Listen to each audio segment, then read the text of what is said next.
안녕하세요. 바삭하고 담백한 파리 이야기 빠담빠담. 오늘은 우리가 오르세 미술관 앞에 나와 있습니다. 이난 가이드님, 오늘 우리 오르세 미술관에 왜 나왔나요? 시국이 시국이니만큼 이 프랑스에서 볼 수 있는 작품들 중에서 혹시나 이 역병과 관련된 작품들이 있다면 그 작품들 한번 같이 알아보면서 그 시기 때의 사람들은 어떤 식으로 역병을 생각했었고 어떻게 기록해 놓았는가 하는 이야기를 나눠보기 위해서 이렇게 오르세 미술관 앞에 나와 있습니다. 어서 빨리 끝나야 될 텐데요. 이런 컨텐츠를 만들 줄 생각을 못 해봤습니다. 자, 그러면 오늘 오르세 미술관하고 루브르 박물관 그 실내에 들어가야 되니까 우리가 마스크를 써야 되잖아요. 그렇습니다. 그럼 우리 마스크를 쓰고 한번 들어가 보도록 할까요? 좋습니다.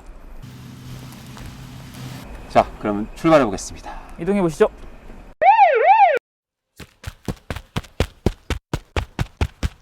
자, 현재 여러분들이 보고 계신 그림은 쥘 엘리 들로네라고 하는 화가의 로마에서의 역병이라고 하는 그림입니다. 요즘 시기에 딱 맞는 그림이 바로 뒷면에 보고 계시는 로마에서의 역병이지 않을까 생각을 합니다. 이 화가는 살롱존에 입상을 해서 로마상을 받아서 로마에 가서 유학을 하게 됐었고요. 공부를 할 시절에 이제 로마에 있던 성당에 있던 작품을 보고 프레스코화를 보고 영감을 받아서 그린 작품으로도 알려져 있습니다. 이 작품도 살롱존에 출품이 됐을 당시에 굉장히 많은 사람들의 극찬을 받았던 작품으로도 유명한 작품이기도 하죠. 자, 그림을 함께 보시면은요, 그림 정면에 눈을 끄는 천사 한 명이 보일 겁니다. 기독교에서는 이 천사를 미카엘 천사라고 많이들 얘기를 하는데요. 그 미카엘 천사의 명령을 받은 한 인물이 죽음의 지팡이를 들고 집 문을 두드리고 있는 모습이죠. 황금전설이라고 하는 책에 나오는 이야기를 바탕으로 그려진 작품인데요. 책에서는 두 착한 천사와 나쁜 천사로 나오지만 우리가 보고 있는 작품에서는 미카엘이라 불리는 천사와 약간 악인, 나쁜 사람으로 보이는 사람이 현재 보이고 있습니다.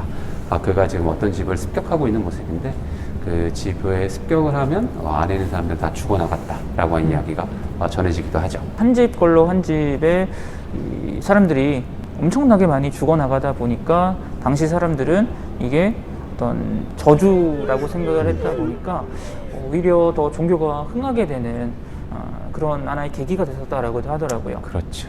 그림 속에서도 보면은 지금 요 왼쪽에서 오른쪽으로 오르는 대각선을 중심으로 해서 그림을 양분해 놨는데 왼쪽으로는 지금 기마상에 기독교를 승인했던 콘스탄티누스 황제의 기마상이 보이고 저 왼쪽 꼭대기 쪽에서 이제 이 사제들이 십자가를 그렇죠. 들고 내려오면서 기독교적인 모습들을 이렇게 왼쪽으로 기독교 전파를 하려고 하는 모습이 보이고 오른쪽 위에 보시면 의하에 계신 아스클레피오스의 이런 석상이 보이고 있습니다. 근데 밑에 있는 사람들은 굉장히 지금 괴롭고 힘든 모습을 좀 하고 있죠. 그래서 요 왼쪽부터 오른쪽의 대각선 구도로 기독교적인 모습과 약간 이도교적인 모습으로서 이렇게 그림을 양분해 놓은 모습을 우리가 만나볼 수 있습니다. 그렇습니다.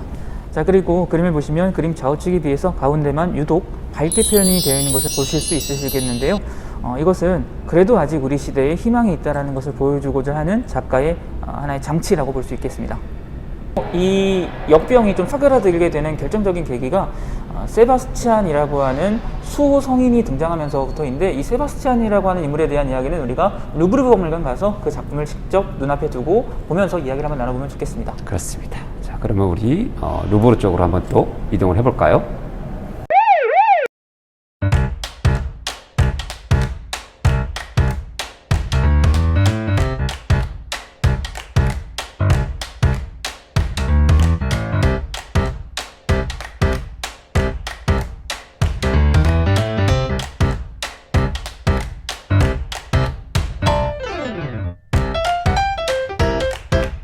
앙드레아 만테냐라고 하는 작가가 그린 성스러운 세바스찬이라는 작품을 만나보러 왔습니다. 아까 우리가 만났던 로마의 페스트와 연관되는 이야기의 작품이죠. 그렇죠. 작품도. 그 로마의 페스트가 좀 잦아들게 된 결정적인 역할을 했던 게 바로 이 성 세바스찬이라고 하는 인물의 제대를 만들게 되면서부터 그렇죠. 그런 일이 시작됐잖아요. 네, 맞습니다. 또 황금전설이라고 했던 그 네. 책, 야코부스가 썼던 책에 나왔던 그래서 이 책이 유럽에 널리 읽혀지게 되면서 그 이후로 있었던 많은 유럽 사람들이 유럽 자신의 동네에 역병이 돌 때마다 이런 세바스찬의 그림 앞에 오거나 혹은 이 조각상 앞에 와서 역병으로부터 자신을 지켜달라고 하는 기도를 드렸던 인물로도 굉장히 유명하잖아요. 맞습니다. 황금전설에 의하면 세바스찬은 기독교인들을 지키려다가 화살을 맞고 이렇게 죽는 벌을 받았지만 죽지 않죠.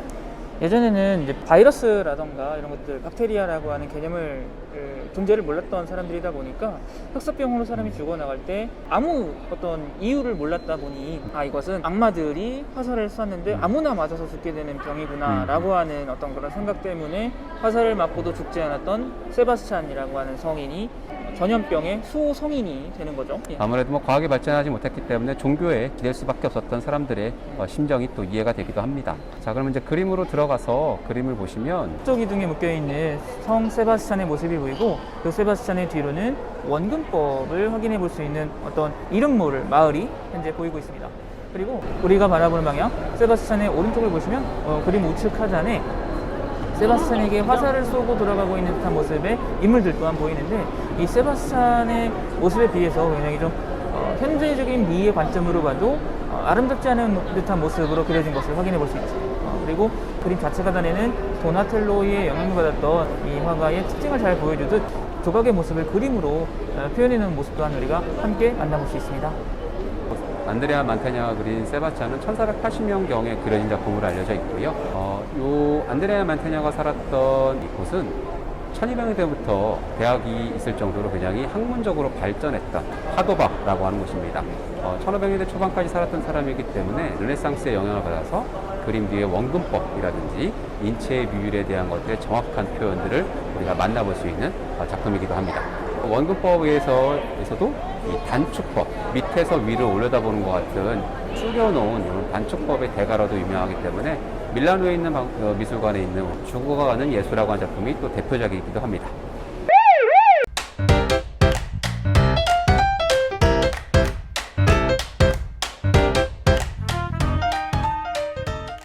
우리 마지막으로 루브르에서 만날 작품은 엄청 큰 대형화죠. 그렇죠. 앙투안 장그로가 그렸던 자파의 패스트 환자를 방문하는 나폴레옹. 1806년 살롱전에서 수상을 한 작품이죠. 장그로의 출세작으로도 알려진 작품입니다. 내용은 어떤가요? 지금 그림에서 보시다시피 그림 가운데에 우리가 딱 보자마자 알 수 있는 나폴레옹이라고 하는 인물이 굉장히 어떤 영웅적인 모습으로 묘사가 되어 있죠. 어떻게 보면은 예수의 어떤 이 현신이라고 할 수 있을 정도의 모습으로, 이 자파라고 하는 지금 현재 시리아라고 하는 지역에 페스트가 창궐해서 자신의 군대가 병으로 힘들어하죠. 그 자신들의 병사들을 위로하기 위해 방문한 모습을 보여주고 있고요. 그렇게 그림 우측으로는 나폴레옹과 그의 어떤 참모의 모습과 환자들의 모습이 보이고, 그림의 좌측으로는 굶주림에 힘들어하고 있는 병사들이 어떤 식량을 배급받고 있는 굉장히 좀 세기말적인 모습으로 그려져 있는 모습입니다.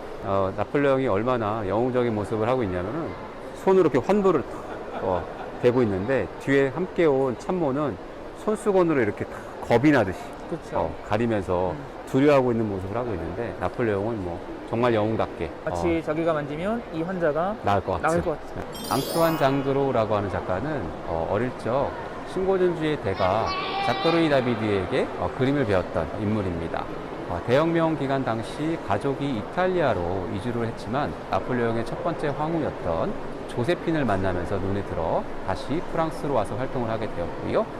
나폴레옹의 전쟁을 따라다니며 종군화가로서 큰 활약을 펼쳤던 인물인데, 당시 시대가 신고전주의에서 낭만주의로 건너가고 있는 시절이었기 때문에 역사화를 그리는 이런 특징을 가지고 있는 신고전주의 특징을 가지고도 있습니다만, 그림의 빛이라든지 주제라든지 이런 것들을 보시면 낭만주의에서 즐겨 쓰던 극적인 대비라든지 오리엔탈리즘에 관련된 이야기라든지 인간의 감성을 드러내는 이런 특징들을 우리가 만나볼 수 있습니다. 하지만 스승 자크루이 다비드의 비판이라든지 주변의 이런 여러 가지의 안 좋은 말에 굉장히 마음이 많이 흔들렸던 안투안 장그로는 세느강에 뛰어들어 자결을 했던 좀 안타까움을 주는 작가로 우리에게 기억되고 있습니다. 이 그림이 어떻게 보면은 전염병의 이 당시 상황을 보여주는 그림이기도 하지만, 제 생각으로는 또 대표적으로 실제 있었던 역사적 사건이 아님에도 불구하고 당시 대중들을 현혹하고 또 선동하기 위한 목적으로 그려진 선동화. 지금 현재 어떻게 보면은 가짜뉴스 같은 그림이지 않을까 생각을 해요. 맞습니다. 실제 나폴레옹은 항복했던 이 당시의 오스만 포로들을 다 그냥 총살을 해버리기도 했고, 진격에 방해가 된다고 자기들의 부하들도 독사를 시켜서 독살했다라고 하는 이게 실제 사실인지 그쵸. 아닌지는 모르겠습니다만 그 정도로 이제 이 전쟁을 승리하고 싶어했던 나폴레옹의 상황을 잘 보여주는 일화인 것 같기도 해요. 오늘은 우리가 그 팬데믹 현상에 맞춰서 우리가 그림 속에서 볼 수 있는 이제 과거의 전염병에 대한 이야기 좀 나눠봤는데 어떠셨어요? 저는 개인적으로 우리가 오늘 마지막 봤었던 그 장그로의 그림이 가장 기억에 남아요. 불과 200년 전에 있었던 일인데 우리가 굉장히 가까운 일이었음에도 불구하고 그때 당시에 그렇게 좀 많은 희생이 있었다는 게 지금 상황과 좀 비슷하지 않나 하는 느낌이 들더라고요. 그 당시에도 많은 사람들이 이렇게 전염병으로 죽는 일들이 발생했습니다만 당시에는 이제 과학이 발전하지 못했기 때문에 언제 끝이 날지 모른다라고 하는 이제 이런 절망이 있었잖아요. 근데 하지만 지금은 이제 과학이 발전했기 때문에 언젠가는 끝이 날 것이다라고 하는 빠르면 좋겠지만 희망이라고 하는 게 그래도 있잖아요. 서로 조심해야 되는 시기긴 하지만 그래도 우리가 낫지 않나 라는 생각이 좀 들기도 해요.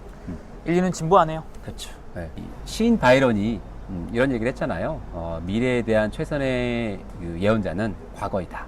그래서 이제 과거를 통해서 우리가 현대를 또 나아가는 거니까 나아지리라 희망을 가져봅니다. 분명히 나아질 겁니다. 그렇죠. 네. 다음번에 또 즐거운 또 그림 이야기로 한번 만나보도록 하겠습니다.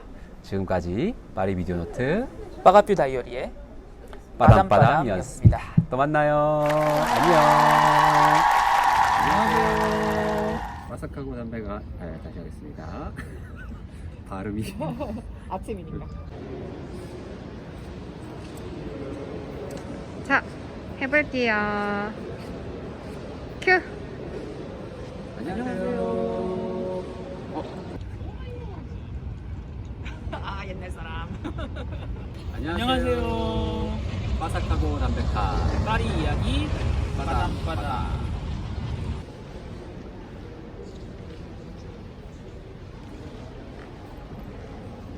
아니야, 그림 보세요. 큐! 바이런이 이 유명한 시인 우리 바이런이 그런 얘기를 했잖아요. 다시. 네, 다시 우리에게 알려진 유명한 시인 바이런이 이런 얘기를 했다고 하더라고요. 이 미래는 최고의 예언가는 최선의 최선의 뭐였지? 예언가는 과거이다.